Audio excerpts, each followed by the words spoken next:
Je suis Halima Boumediene Thierry, je suis une ancienne élue, je suis avocate et je suis également engagée dans le mouvement Ensemble, qui est un mouvement alternatif radicalement de gauche et qui essaie de trouver des alternatives aujourd'hui pour transformer cette société qui, malheureusement, est en train de vivre de mauvais moments.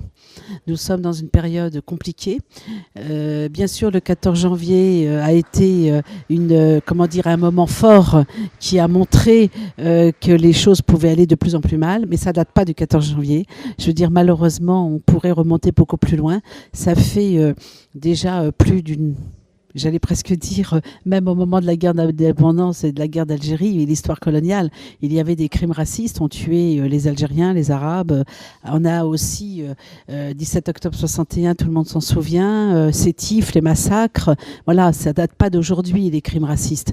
Ce qu'il est clair, c'est qu'aujourd'hui, on s'aperçoit que les crimes racistes non seulement se poursuivent, mais deviennent malheureusement presque cautionnés par un État, par une justice complice qui a du mal à faire la vérité sur ces crimes. Il est important de rappeler trois choses importantes, qui me semblent à moi en tout cas fondamentales. C'est que nous sommes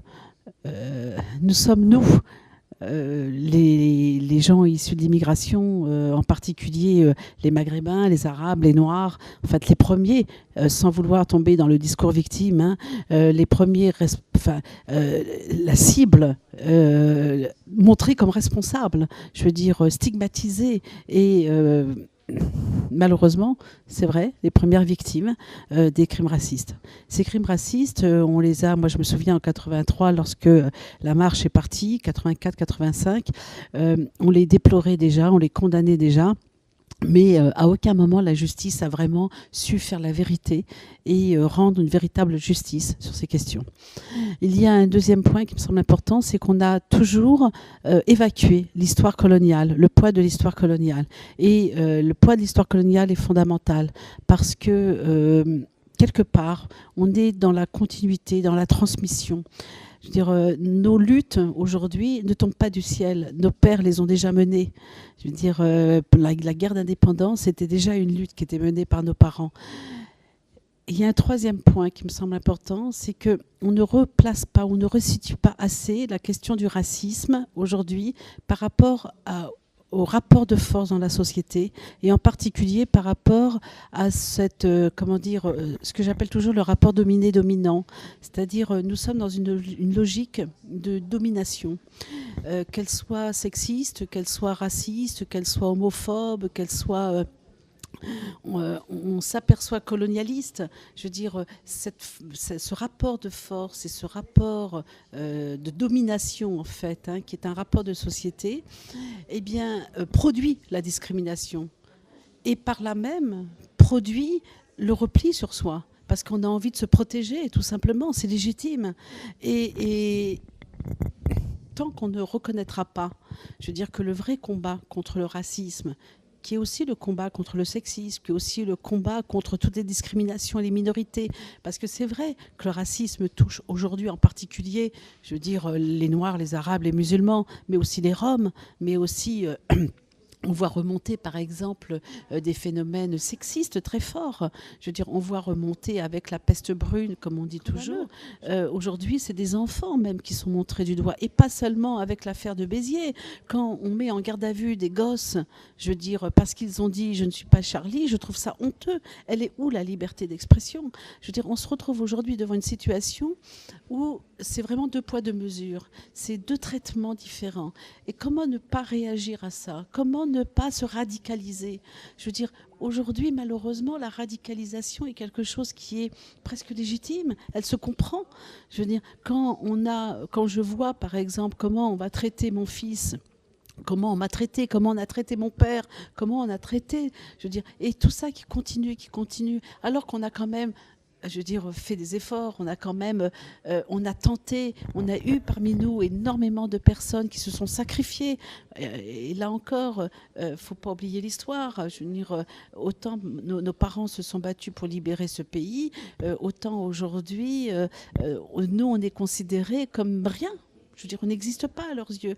Et pourtant, plusieurs de nos frères et de nos sœurs ont essayé d'intégrer les systèmes politiques, le système. Et pourtant, on a toujours eu comme réponse le mépris, l'injustice, la discrimination de nouveau. C'est pas supportable. C'est pas supportable. Alors oui, aujourd'hui, je tiens un langage radical, mais pas radical dans le sens de la violence, radical dans le sens où on doit créer quelque chose, on doit construire quelque chose. Je suis pas dans la démarche qui voudrait dire on doit créer notre propre parti politique. Ça, j'y crois pas. On vit dans une société. Cette société, je veux dire, doit être meilleure pour nous et pour nos enfants, et on doit la transformer. Mais on ne la transformera pas seul. On la transformera avec, je veux dire, ceux qui nous entourent, avec nos voisins. Il est facile de créer son propre parti parce qu'on est entre convaincus. Mais ce qui est difficile, c'est d'aller dans les partis des autres pour aller les convaincre, pour aller affronter, je veux dire, ceux qui ne sont pas d'accord avec nous et pour les transformer. C'est ça la transformation de la société. C'est réussir à transformer, je veux dire, toutes ces personnes qui nous ont quelque part assignés à résidence, qui nous ont fait des injonctions.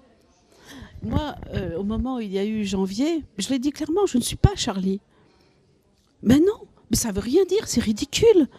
Je veux dire, bien sûr que je suis pour la liberté d'expression, bien sûr que je suis pour la liberté, mais pour tout le monde.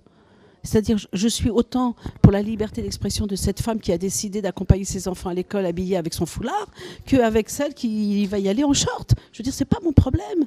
Je veux dire, moi, ce qui m'intéresse, c'est que ces femmes se rencontrent, qu'elles discutent, qu'elles participent à la construction de cette société de demain, que leurs enfants à l'école se respectent, apprennent à s'aimer et à vivre ensemble. Parce que la vivre ensemble, il ne peut exister que s'il y a le respect, s'il y a l'égalité, s'il y a la justice. La meilleure manière aujourd'hui de se battre contre ces discriminations, c'est celle-ci. Donner plus de droits. Pourquoi aujourd'hui on doit encore vivre avec cette discrimination de, par exemple, nos parents qui attendent ce droit de vote depuis longtemps. Je ne dis pas que ça va régler le problème du racisme, mais au moins ça permettra de rendre sa dignité à des personnes, je veux dire, à qui aujourd'hui on leur a confisqué la parole. Alors que depuis 60 ans, ils sont ici, 80 ans, ils sont ici, ils se sont battus. Mon père a libéré la France. Il a fait partie de ces, je veux dire, de tous ces hommes et ces femmes venus de l'autre côté de la Méditerranée. Il y a 70 ans, il y a eu le défilé aux Champs-Élysées. Il y avait combien qui représentaient ceux qui étaient venus de l'autre côté de la Méditerranée, qui étaient pourtant la chair à canon? Ils étaient où, leurs représentants? Ils étaient où, ces hommes et ces femmes qui se sont battus? Leurs enfants, aujourd'hui, sont en train de se battre pour obtenir des papiers. C'est pas honteux, ça?